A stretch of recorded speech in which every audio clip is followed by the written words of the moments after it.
Hello guys, welcome back to my channel. Kembali lagi bersama saya Kelvin. Dan di video kali ini saya mau mereview laptop gaming dari Asus, yaitu yang tipe Strix G16. Ini kalau misalnya kalian lihat modelnya itu keren banget ya, nih cakep banget. Dan kalau misalnya saya perhatiin memang untuk ROG ini perubahan dari tahun ke tahunnya tuh signifikan banget ya. Dari desainnya, dari idenya, dari spesifikasinya ya. Kalau spesifikasi wajar ya, karena tiap tahun spek IT itu selalu berkembang. Tapi untuk desain nih kalau misalnya kalian lihat, gila sih, ini desainnya keren banget. So, bagi teman-teman yang ingin membeli laptop ini atau ada rencana membeli laptop dari brand lain, teman-teman boleh cek di toko IT Garage. Toko IT Garage ini merupakan salah satu toko IT terbesar di Kota Medan. So, bagi teman-teman yang tinggal di Kota Medan, kalian nggak perlu ragu-ragu, langsung aja menuju ke tokonya yang berada di Jalan Gaharu nomor 94 dan nomor 95. Langsung aja kita masuk ke review dari si ROG Strix G16. Untuk desainnya dulu, seperti yang kalian bisa lihat, ini desainnya keren banget ya. Dari cover layarnya ya udah terlihat mahal gitu loh. Tapi sayangnya untuk di bagian cover layarnya ini polos, tidak ada lekuan. Ada tulisan ROG Republic of Gamer kecil-kecil ya. Kalau misalkan kalian lihat dari jauh ini, tapi udah naik turun gitu loh. Dan di sebelah sini ada lambang mata ROG. Kemudian di bagian pantatnya, ini kalau misalnya kalian lihat nih, pantatnya pun keren banget ya. Ini two tone, ini abu agak muda, dan ini abu agak gelap. Cuman kalau misalnya kalian perhatiin di bagian sudut ini seperti ada bercak-bercak air gitu. Dan ini memang sengaja diberikan oleh Asus untuk motif ya. Karena aku udah cek di websitenya dan memang di bagian sini yang ada bercak-bercaknya itu memang disengaja oleh Asus. Kemudian ini kalau misalnya kalian lihat juga ada tulisan Republic of Gamer di sepanjang pantatnya ini. Juga terdapat lubang exhaust yang sangat besar dari kiri ke kanan. Kemudian di bagian bawahnya, nah ini kalau misalnya kalian perhatiin bagian bawahnya itu ekstrim banget ya. Karena di bagian bawahnya ini terdapat banyak lekuan, garis-garis, pola-pola yang ROG banget. Ini kalau misalnya kalian perhatiin, ini memang ciri khas laptop ROG dari dulu ya. Kemudian terdapat dua buah lubang speaker di bagian bawah. Tapi kalau misalnya kalian perhatiin ya, untuk lubang intake udaranya itu nggak gitu gede ya. Ini kecil banget di sebelah sini kalau misalnya kalian lihat. Di sini lumayan, tapi sebenarnya juga terhitung cukup kecil untuk ukuran laptop gaming ya. Kemudian di bagian dalamnya, ini kalau misalnya kalian lihat, ini juga polos, tidak terdapat lekuan seperti laptop ROG biasanya. Hanya terdapat motif yang seperti di bagian cover layarnya nih. Kalau misalnya kalian lihat, ini terdapat garis kecil dan terdapat tulisan ROG banyak-banyak. Ya sama lah, sama di bagian layarnya nih. Nah, cuman perbedaannya di bagian dalam, ini terdapat tulisan ROG yang besar, yang melintang di bagian tengah keyboardnya. Kemudian untuk bezel layarnya sendiri, kalau misalnya kalian lihat, ini juga sangat tipis ya, di bagian kiri, atas, dan kanan. Tapi sayangnya di bagian bawah ini masih sedikit tebal, tapi sebenarnya udah cukup tipis sih untuk ukuran laptop gaming. Dan di bagian tengah bezel layar bagian bawah ini terdapat tulisan ROG Strix. Kemudian untuk materialnya sendiri, laptop ini tuh menggunakan kombinasi bahan aluminium dan plastik. Di mana aluminiumnya itu terdapat di bagian cover layar, dan untuk plastik itu di bagian bawahnya. Tetapi untuk bagian top case-nya ini udah menggunakan aluminium juga ya. Sasisnya ini udah aluminium. Cuman di bagian bawahnya aja yang memakai bahan plastik. Untuk build quality-nya sendiri di bagian top case-nya, pada saat saya tekan-tekan ini terasa solid dan tidak terjadi pergerakan yang signifikan. Untuk bagian hinge-nya ini dapat dibuka memakai satu tangan. Kemudian untuk di bagian fleksibilitas layarnya, pada saat saya twist ini juga sangat solid, tidak terjadi pergerakan yang signifikan. Kemudian untuk di bagian keyboardnya, ini kalau misalnya kalian lihat, ini memakai ukuran 75%, tidak dilengkapi dengan numpad. Dan untuk di tombol Q, W, E, R, ASDF, dan tombol spasinya ini transparan. Seperti yang kalian bisa lihat, ini transparan. Ciri khas laptop ROG pada umumnya. Dan nggak lupa juga di laptop ROG ini juga disediakan 5 tombol makro di bagian atas keyboardnya yang fungsinya dapat kalian ganti di aplikasi Armoury Crate. Dan nggak lupa juga untuk di bagian keyboardnya ini dilengkapi dengan backlit RGB sebanyak 4 zone. Dan untuk lampu RGB-nya ini juga dapat kalian ganti di aplikasi Armoury Crate. Untuk tingkat kecerahan dari backlit-nya ini tersedia dalam 3 tingkat kecerahan. Untuk sensasi mengetiknya sendiri, mengetik di keyboard ini tidak ada masalah, sangat nyaman dipakai untuk mengetik. Cuman ada satu komplain dari saya, ini untuk tombol shift di bagian kanan ini menurut saya ukurannya tuh cukup kecil. Tetapi secara overall mengetik di keyboard ini nggak ada masalah. Kemudian untuk trackpadnya sendiri ini ukurannya cukup besar untuk laptop 16 inch. Untuk penggunaan trackpadnya ini juga tidak ada masalah. Untuk klik kiri dan klik kanannya ini juga cukup lembut. Untuk multi-gesture gak usah ditanya lagi ya, sudah dipastikan berjalan dengan baik. Kemudian untuk dimensi dari laptop ini panjangnya berada di 35,4 cm, lebarnya di 26,4 cm, dan untuk tebalnya ini berada di 3 cm. Untuk beratnya sendiri laptop ini tuh berada di 2,5 kg.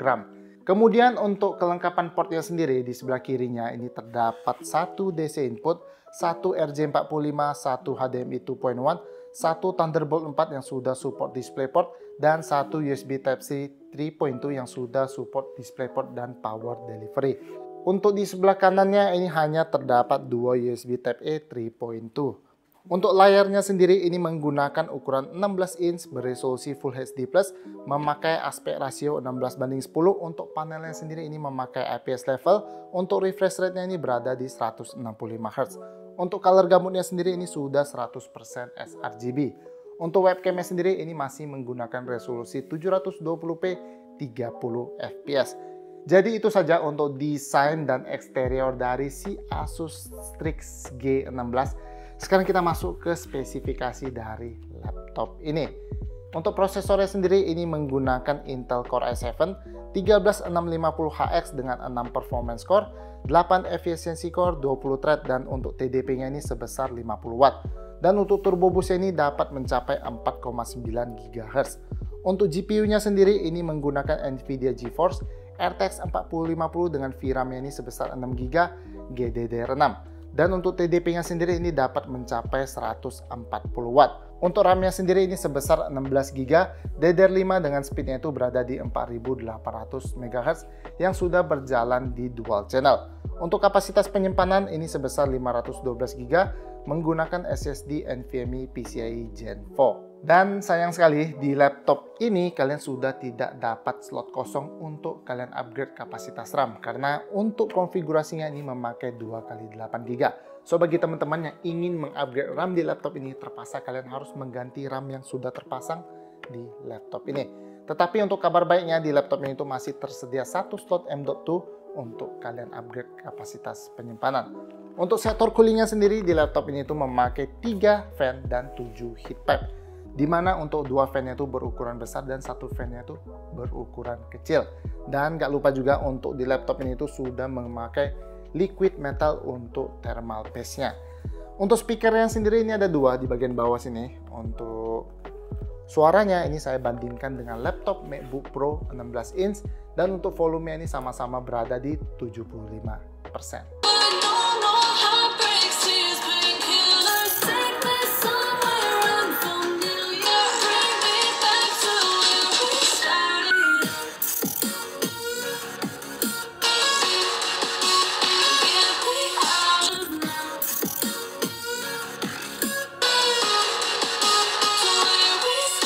Untuk konektivitasnya sendiri, laptop ini tuh sudah menggunakan Wi-Fi 6E, AX211, dan Bluetooth versi 5.3. Untuk baterainya sendiri ini sebesar 90 Wh, dan untuk power adaptornya ini sebesar 280 Watt.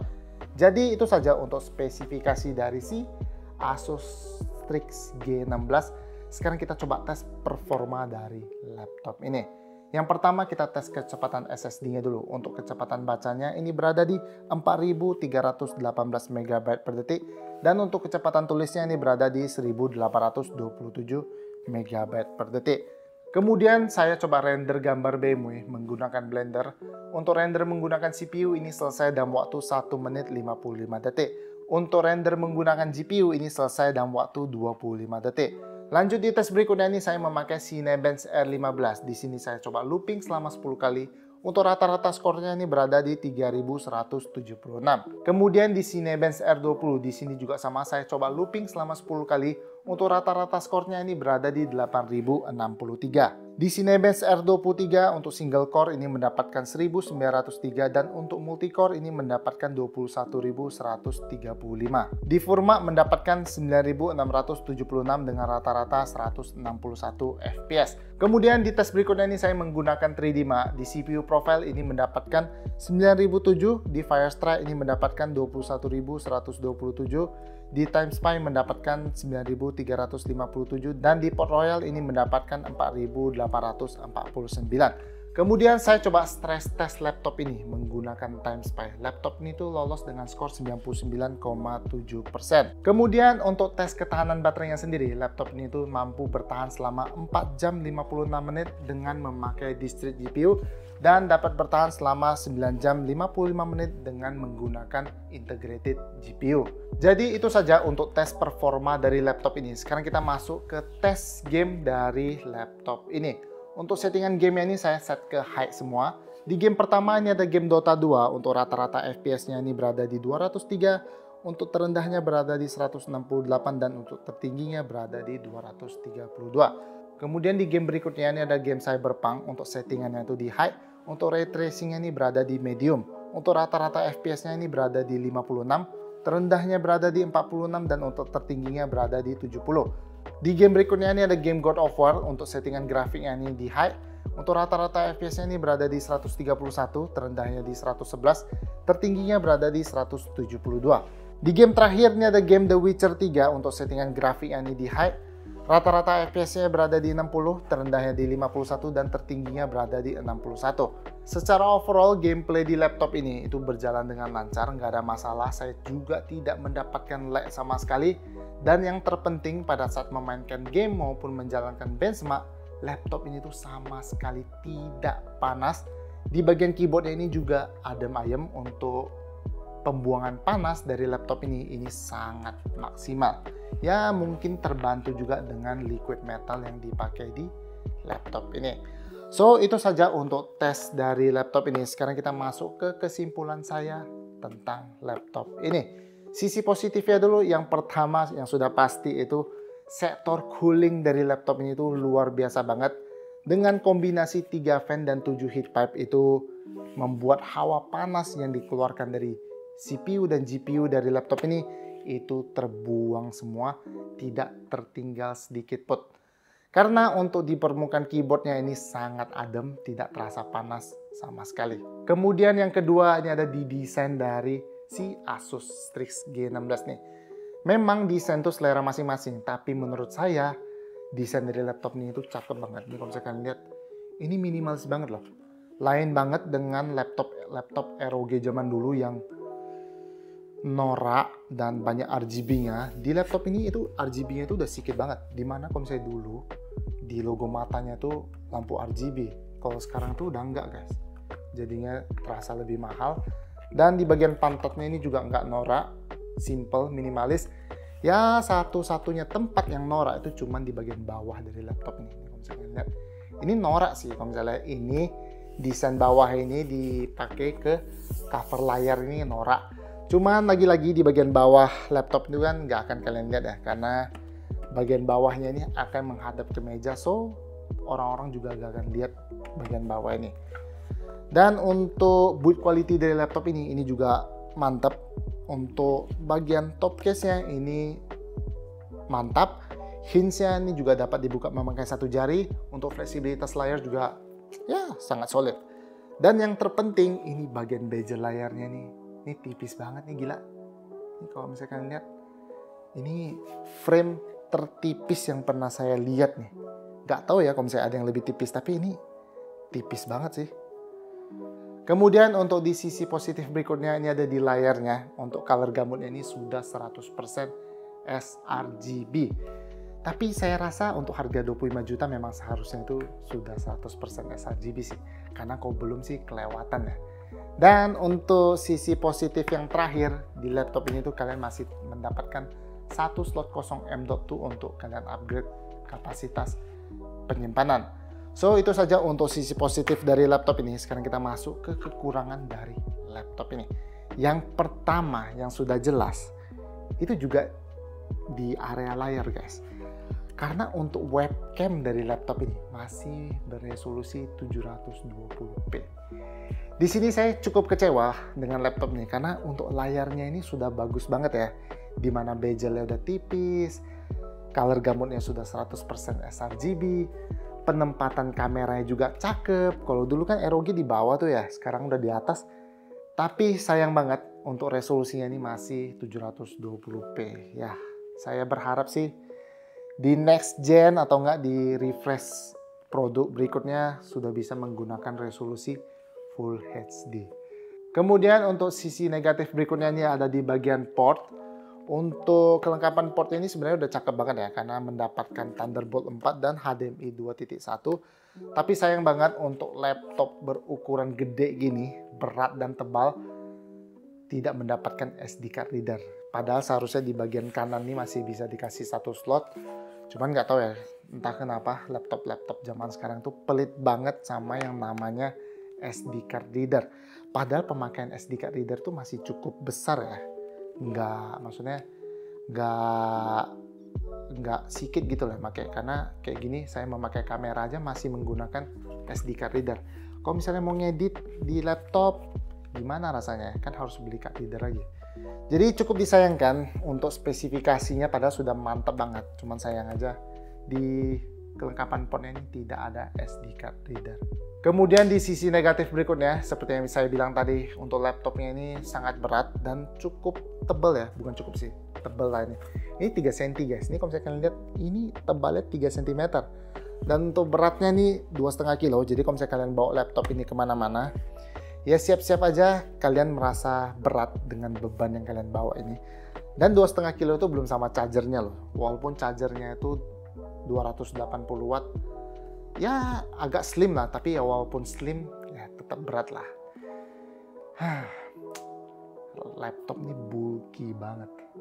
Jadi mungkin itu saja untuk review dari si Strix G16. Secara overall saya suka dengan laptop ini. Cuman ya memang kekurangannya laptop ini itu cukup tebal dan berat. Jadi kalau misalnya kalian bawa kemana-mana ya agak susah lah ya. Ya tas kalian jadi penuh dengan laptop ini karena tebalnya di 3 cm. Tapi untuk pemakaiannya saya rasa nggak ada masalah karena untuk performa dari laptop ini top notch. Untuk performanya juga nggak ada ngedrop seperti yang kalian bisa lihat di Cinebench R15 saya looping 10 kali, Cinebench R20 saya looping 10 kali juga. Di situ tidak ada terjadi penurunan skor yang signifikan ya, skor tipis-tipis saja. Jadi saya bisa simpulkan untuk performa dari laptop ini itu sangat stabil karena didukung dengan sistem cooling yang sangat bagus. So mungkin itu saja untuk review dari laptop ini. Mohon maaf apabila saya ada salah dalam pengucapan dan salah dalam menyampaikan review. Apabila saya ada salah, teman-teman boleh bantu koreksi di kolom komentar. Dan bagi teman-teman yang ada request laptop apa yang mau direview, kalian boleh tulis di kolom komentar. Dan kalau misalnya kalian perlu compare laptop apa dengan apa, kalian juga boleh tulis di kolom komentar dan akan saya coba laptopnya untuk next review. So, terima kasih bagi teman-teman yang sudah nonton. Bagi yang nonton, jangan lupa untuk menekan tombol like, komen, dan share video ini. Dan yang terpenting, tolong bantulah channel yang kecil ini, dibantu subscribe dan nyalain tombol loncengnya. So, terima kasih sekali lagi bagi teman-teman yang sudah nonton dan sampai jumpa lagi di video review laptop berikutnya. Bye-bye.